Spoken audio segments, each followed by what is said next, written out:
नमस्कार साथियों। साथियों, अब तक आपने काफी सारे हथियारों के बारे में जरूर से सुना होगा, चाहे वो अलग अलग प्रकार के बम हो, परमाणु बम हो, हाइड्रोजन बम हो या फिर अलग अलग प्रकार की मिसाइलें हो।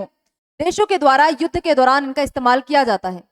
लेकिन क्या आपने किसी ऐसे बम के बारे में सुना है जिसका इस्तेमाल यदि किया जाए तो उस एरिया में जितने भी लोग हैं वो भाप बनकर वहां से गायब हो जाएंगे। जलकर राख की भी बात नहीं हो रही, भाप बनकर उन लोगों का नामो निशान मिट जाएगा। इस प्रकार के बम हैं वैक्यूम बम, जिनका इस्तेमाल हाल ही में इजराइल के द्वारा गाजा युद्ध के दौरान किया गया।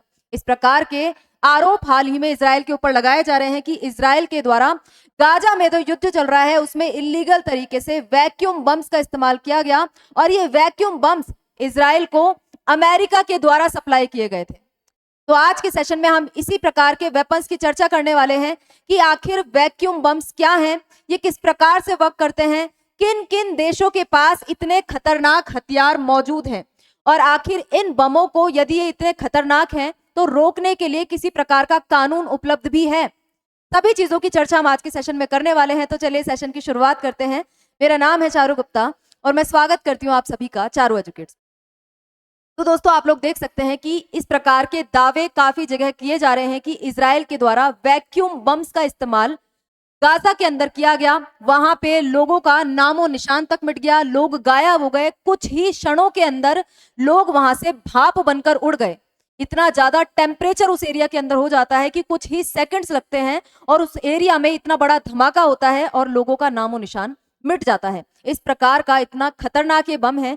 सभी चीजों की चर्चा की शुरुआत करते हैं उससे पहले आप लोगों से एक रिक्वेस्ट, यदि चैनल पर नए हैं तो सब्सक्राइब जरूर से कर दें, बेल आइकन को प्रेस कर दें जिससे कि नोटिफिकेशन आप लोगों के पास तुरंत से पहुंच जाएगा। इसके अलावा वीडियोस अच्छी लगती है तो लाइक और शेयर भी जरूर से कर दें और इस खतरनाक हथियार को लेकर आप लोगों की क्या ओपिनियन है कॉमेंट बॉक्स में जरूर से बताकर जाए।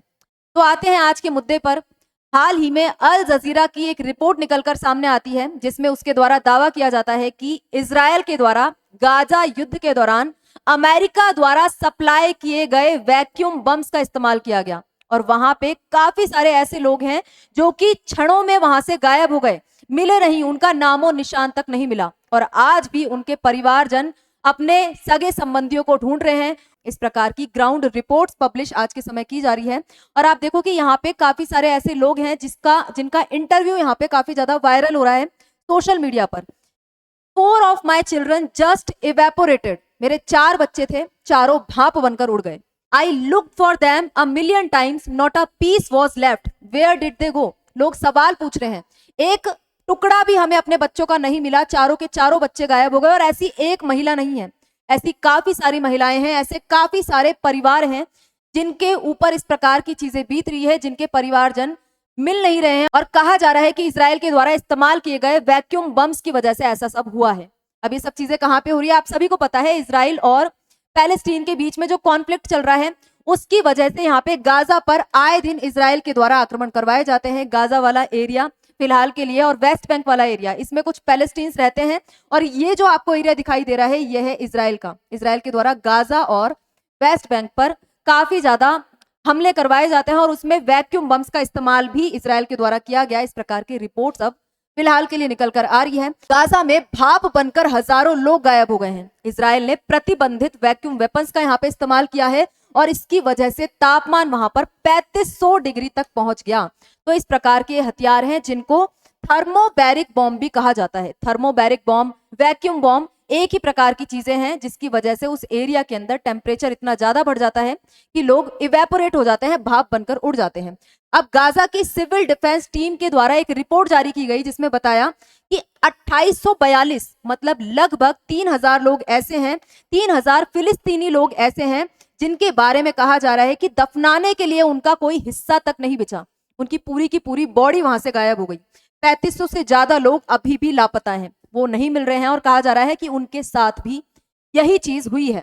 तो आखिर ये इतना खतरनाक बम काम किस तरीके से करता है, कैसे कुछ मिनटों के अंदर, कुछ क्षणों के अंदर, कुछ सेकंड्स के अंदर लोगों को भाप बनकर उड़ा देता है, इस टेक्निक की चर्चा हम लोग कर लेते हैं। देखो कुछ इस प्रकार के बम्स दिखाई देते हैं। 3 तरीके से इन बमों का इस्तेमाल किया जा सकता है जिनकी भी चर्चा हम आगे करेंगे। सबसे पहले आप देखो कि कैसे थर्मोबैरिक वेपन्स वर्क करते हैं या फिर कैसे वैक्यूम वेपन्स वर्क करते हैं। पहले जो टाइप का वेपन है ना वो कुछ इस प्रकार का दिखाई देता है, जिसको एयरक्राफ्ट पर लगाकर फिर स्पेसिफिक एरिया में छोड़ा जाता है। देखो इस प्रकार से कुछ काम करता है। ये है वैक्यूम वेपन, जिसको यहाँ पे एयरक्राफ्ट से छोड़ा गया। इस एरिया में जैसे ही आकर ये गिरेगा, इस एरिया में इस प्रकार से एक्सप्लोसिव मटेरियल या फिर ईंधन इसके द्वारा छोड़ा जाएगा। ईंधन का बहुत बड़ा गुबार यहाँ पे बन जाएगा और कुछ ही सेकंड्स में इस बड़े गुबार के अंदर एक बहुत बड़ा धमाका होगा।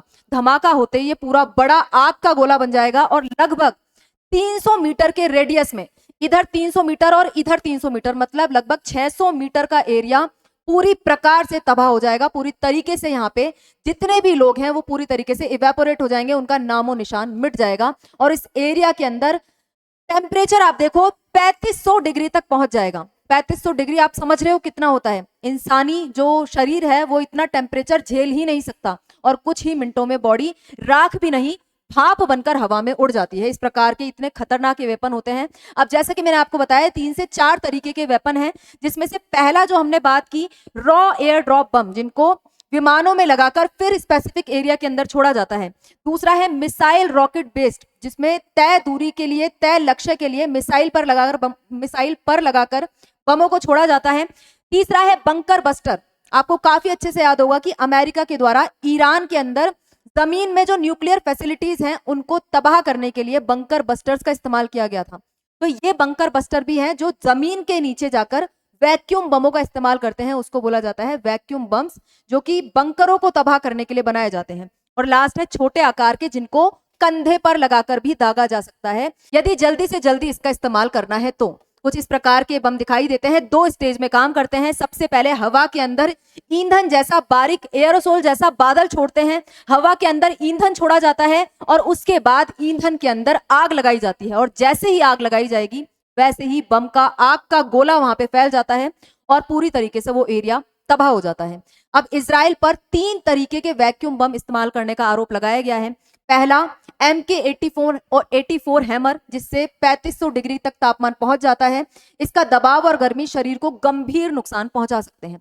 BLW-109 बंकर बस्टर बॉम्ब और GBU-39, इस प्रकार के 3 बम इजराइल के द्वारा इस्तेमाल किए जाते हैं। और बंकर बस्टर जिसकी हम बात कर रहे हैं वो भी इसी प्रकार से काम करते हैं। आप देखो सुरंग के नीचे यदि कोई अड्डा है, यदि जमीन के गहराई के अंदर लोग छुपकर बैठे हुए हैं, दुश्मन छुपकर बैठा है, तो ऐसी स्थिति में इस प्रकार के बमों को पहले यहाँ पे छोड़ा जाएगा। फिर इस एरिया में जैसा हमने बात की ईंधन को फेंका जाएगा, एरोसोल्स फेंके जाएंगे, फिर यहाँ पे इसमें धमाका करवाया जाएगा, आग लगाई जाएगी और आग लगते ही इस पूरे एरिया के अंदर जितने भी लोग छुपकर बैठे हुए हैं मिनटों में, क्षणों के अंदर तबाह हो जाएंगे। इस प्रकार से bunker buster bomb vacuum bombs के अंदर भी काम करते हैं, जिसका इस्तेमाल आए दिन इजराइल के द्वारा, यूएसए के द्वारा, रशिया के द्वारा किया जाता है। प्रतिबंधित लिमिटेड है ये, इन पर लिमिटेड प्रतिबंध लगाए गए हैं, ऑल टुगेदर इनको प्रतिबंधित नहीं किया गया है, इसलिए छुपकर इनका इस्तेमाल भी किया जाता है, इनका निर्माण भी किया जाता है।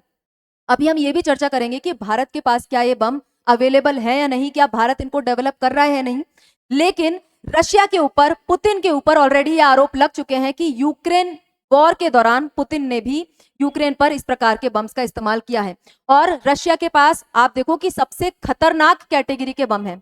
वैक्यूम बम्स में भी जो सबसे खतरनाक कैटेगरी के बम है, फादर ऑफ ऑल बम्स जिसको कहा जाता है, वो रशिया के पास है, रशिया के द्वारा डेवलप किए गए हैं। और यूएसए के पास जो इस प्रकार की कैटेगरी के बम है, वैक्यूम बम, उनको मदर ऑफ ऑल बम्स कहा जाता है। इस प्रकार का आपको दिखाई दे रहा है, ये रशिया का बम है और ये है मदर ऑफ ऑल बम्स, ये यूएसए के पास है। यूएसए वैक्यूम बम का इस्तेमाल मदर ऑफ ऑल बम के नाम से करता है। और यदि आप रशिया की बात करो ना, तो रशिया का जो बम है उसका वेट है लगभग 15,000 किलो, 15,500 किलो, लगभग 300 मीटर के एरिया में इसके द्वारा डिस्ट्रक्शन किया जा सकता है, तबाह किया जा सकता है 300 मीटर के एरिया को। इसके अलावा रशिया ने 2007 के अंदर ही इसको टेस्ट फायर कर लिया था। आप देखो कितने पुराने समय से इन देशों के पास ये बम्स अवेलेबल हैं, जिनका इस्तेमाल, जिनका निर्माण इनके द्वारा चोरी छुपकर किया जा रहा है। अब काफी सारे देशों के द्वारा, जब पुतिन ने भी इस प्रकार के बम का इस्तेमाल किया था ना, तो यूरोपियन यूनियन के द्वारा भी पुतिन को वार्निंग दी गई थी।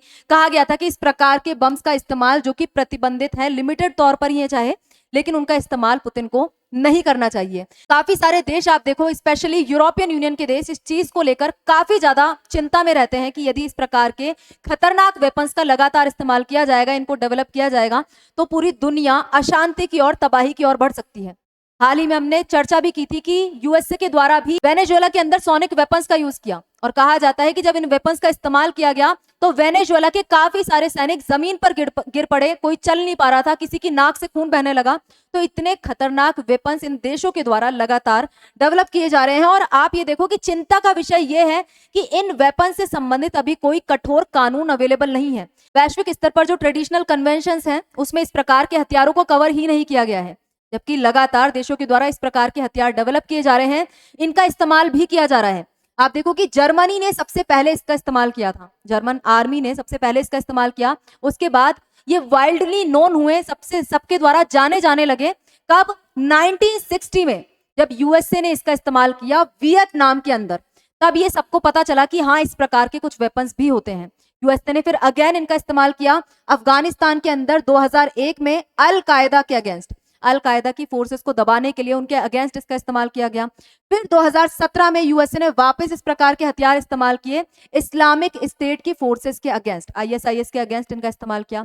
तो यूएसए इनका इस्तेमाल करता आया है। उसके बाद रशिया ने भी सबसे पहले चेचन्या के अंदर 1999 में इसका इस्तेमाल किया और यूक्रेन में वॉर जो चल रहा है उसमें भी पुतिन इसका इस्तेमाल कर चुके हैं, ऐसे आरोप रशिया पर लगाए जाते हैं। इसके अलावा सीरिया की सिविल वॉर के अंदर भी जो वैक्यूम वेपन्स इस्तेमाल किए गए थे वो रशिया के द्वारा ही सप्लाई किए गए थे बशर अल असद की सरकार को। इसके अलावा आप देखो कि इस प्रकार के हथियारों को रोकने के लिए स्पेशल कन्वेंशन अवेलेबल नहीं है।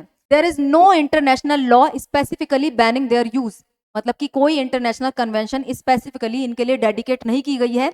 लेकिन एक हैग कन्वेंशन है 1899 की, एक हैग कन्वेंशन है 1907 की, जिसके अंदर इनको लिमिटेड तरीके से बैन किया गया है। मतलब उसके अंदर लिखा गया है यदि इस प्रकार की खतरनाक हथियार सिविलियन पॉपुलेशन जहां पे रह रही है वहां पे यदि इनका इस्तेमाल किया जाता है, स्कूल्स हैं, हॉस्पिटल्स हैं, ऐसे एरियाज को यदि टारगेट किया जाता है तो वो पूरी तरीके से इलीगल है, वो पूरी तरीके से प्रतिबंधित है। लेकिन तब भी इस प्रकार के वेपन्स पुतिन के द्वारा यूक्रेन के अंदर इस्तेमाल किए जाते हैं, ऐसी रिपोर्ट निकल कर आती है। और अब गाजा के अंदर भी इस प्रकार के वेपन्स इजराइल के द्वारा इस्तेमाल किए गए हैं। तो यहाँ पे कहीं ना कहीं जो इंटरनेशनल लॉज हैं उनको धता बताया जा रहा है, अपने फायदे के लिए इतने खतरनाक वेपन्स यहाँ पे इस्तेमाल किए जा रहे हैं। और आप देखो न्यूक्लियर वेपन्स तो मान लो कि पुराने जमाने की बात हो गई, इतने जब खतरनाक वेपन्स आ रहे हैं तो उनका इस्तेमाल देश करेंगे और जिनके ऊपर किसी प्रकार की रोक भी नहीं लगाई गई है। न्यूक्लियर वेपन्स को लेकर तो तरह तरह की संधियां बनी हुई हैं, उन पर कितनी ज्यादा रोक लगाई जा रही है। ईरान जब न्यूक्लियर वेपन डेवलप करने की कोशिश कर रहा है तो उसको लगातार प्रेशराइज पूरी वर्ल्ड कम्युनिटी के द्वारा, स्पेशली यूएस से इजराइल के द्वारा किया जा रहा है। लेकिन इस प्रकार के वेपन जो लगातार डेवलप किए जा रहे हैं इन देशों के द्वारा, उस पर कोई रोक नहीं है। सोनिक वेपन्स हो या फिर ये वैक्यूम वेपन्स हो, क्लस्टर बॉम्ब्स हो, ये इतने ही खतरनाक हैं जितने न्यूक्लियर वेपन्स हैं। इसी प्रकार से तबाही मचाते हैं जैसे न्यूक्लियर वेपन्स मचाते हैं, थोड़ी ज्यादा थोड़ी कम, लोगों का नुकसान, उस एरिया का नुकसान उतना ही होता है। इतने खतरनाक वेपन यदि है तो इनके रोक पर भी किसी ना किसी प्रकार की कन्वेंशन बनाई जानी चाहिए, स्पेसिफिकली डेडिकेट करके इन वेपन्स को, क्योंकि न्यूक्लियर वेपन्स ही नहीं है जो तबाही मचाते हैं, ये वेपन्स भी है जिनका इस्तेमाल सारे देशों के द्वारा, काफी सारे देशों के द्वारा लगातार किया जा रहा है। और जहां तक बात है भारत की, भारत में रिपोर्ट्स हैं कि भारत के ने इस प्रकार के वेपन्स डेवलप किए हैं, लेकिन हमारे देश के द्वारा किसी भी प्रकार का ऑफिशियल क्लेम नहीं किया जाता है। आप लोग इस विषय पर क्या मानते हैं? आपको क्या लगता है कि भारत के पास इस तरीके के वेपन्स होंगे या फिर नहीं है? तो क्या भारत को डेवलप करने चाहिए? अपनी राय कमेंट बॉक्स में जरूर से बताइएगा। आज के सेशन में इतना ही, मिलते हैं किसी और नए मुद्दे के साथ नई वीडियो में। जय हिंद, जय भारत।